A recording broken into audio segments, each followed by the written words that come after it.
Hi, welcome to Makeup Monday. I'm Jim with Amy Sews, and today I thought I'd share with you a serger technique that you can do at home on any basic three-thread serger. You don't need the fanciest machine on the market, the best serger out there.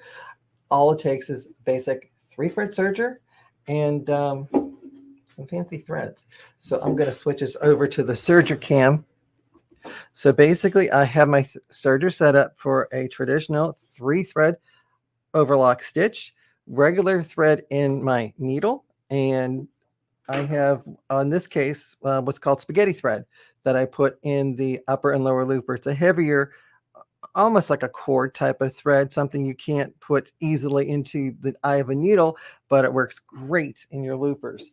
And I just selected a basic three-thread overlock stitch on my serger.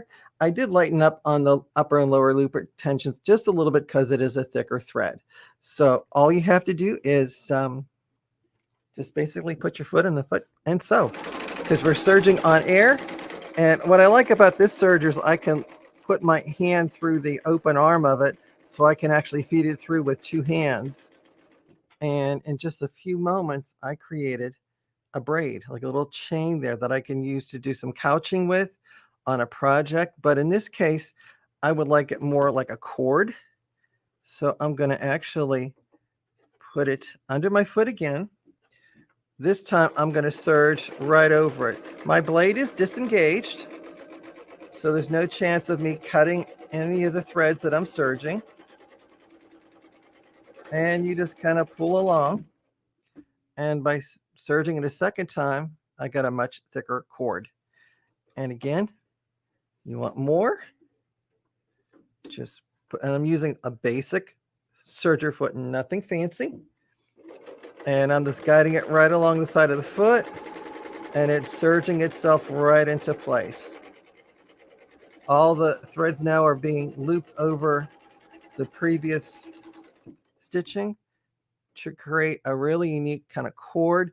So again, I can go over this as many times as I want. I've only done this 3 times, and you can see I got a really nice thick kind of braided effect here that if I wanted to, I can go to my sewing machine and then couch it on to my project if I wanted to do any kind of texturizing effect. And you can, like I said, you can use that spaghetti thread or something thicker like this thread, or a pearl crown rayon that you could put in your upper and lower looper and do your decorative serging with that. Now this one, since it is much thicker than the spaghetti thread, it fills up a little faster, and it came up with this really kind of cool like shaded braid. This was only done 1 time. So this was serged once, then I did take it back to the machine, serged over it a second time to create a thicker one, and then did it a third time to create an even thicker cord that you can do all kinds of different techniques with it. Again, embellishments with your sewing machine. And actually, in a couple of weeks, I'm going to show you a little technique on how you can actually do more with these kind of braids that you can make by yourself with a basic 3-thread overlock. But like quite often when you're watching those infomercials, they always say, "But wait, there's more." In this case, there is, because we went with a heavier thread. But what if you put something in finer, like metallic, which is a thread that a lot of us may be afraid to even think about putting in our serger? Well, I'm not afraid to use it. So I basically set up my serger to do the same setup, and everything was the same on the serger, except I just put metallic thread in the needle upper and lower loopers and serged on air the first time around. And what you get with the gold metallic thread is now a gold chain that looks kind of like a fine piece of jewelry. So this was done with just those 3 threads, basic overlock stitch on my serger. That was sewn over by itself just 1 time, and it makes a very nice, fine, light, delicate chain. If you take it through and serge over it, you can have a little thicker chain. Got the time to do a 3rd row, even thicker yet, to the point where you can do it 4 times to make a heavier gold cord. And I even tried it just to see what it would look like. And I did a short sample of having it done 5 times.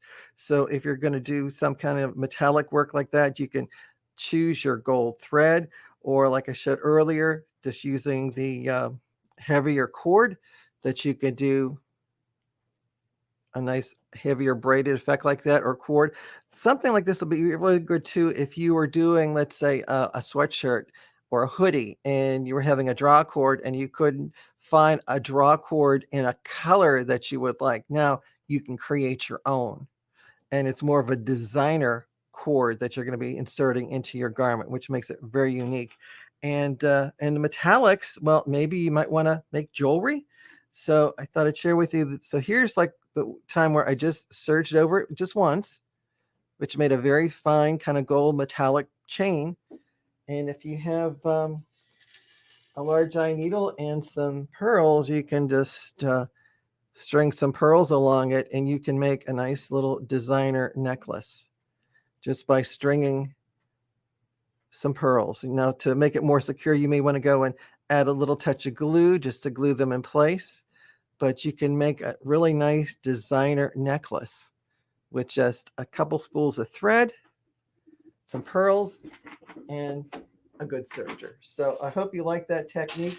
If you kind of thought it was neat the way we were playing with this, if you go to amysews.com, you could sign up for our Serger box, where we are on every other month showing different techniques or projects we're working on. And actually one coming up is just techniques, from a Chanel braid to a classic beaded effect that Amy has.